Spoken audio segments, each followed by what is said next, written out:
కాళేశ్వరం అనేది మహా గొప్ప ప్రాజెక్ట్. కాంక్రీట్ స్ట్రక్చర్లా దానికి బెస్ట్ అవార్డు వచ్చింది.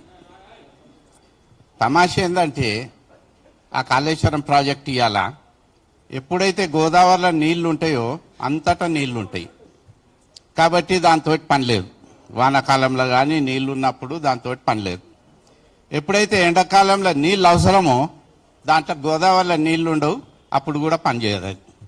సో ఈ తమాషైన ప్రాజెక్ట్. దీన్ని ఎంతసేపు మనం టూరిజం లేక వాడుకోవచ్చు.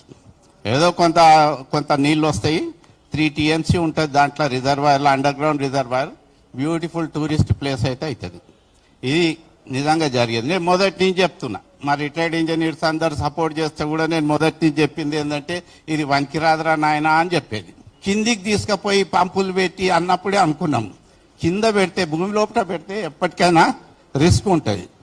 వానలు పడితే నీళ్లు తప్పకుండా వస్తాయి. అండ్ ఇవాళ రేపు మనకు అందుకే ఏం చేసినాం, వాటర్ ట్యాంక్స్ ఇంట్లో పెడితే సబ్మర్జ్డ్ పంప్సే పెడుతున్నాం.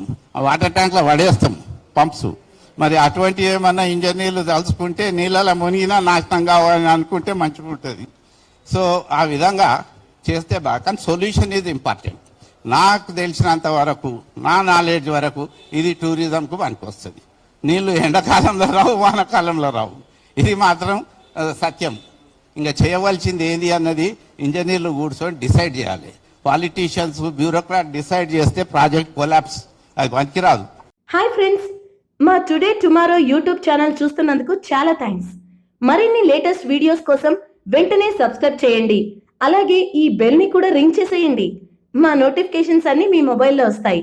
అలాగే మా వీడియోస్ మీకు నచ్చితే లైక్ చేయండి, షేర్ చేయండి, నచ్చకపోతే కామెంట్ చేయండి.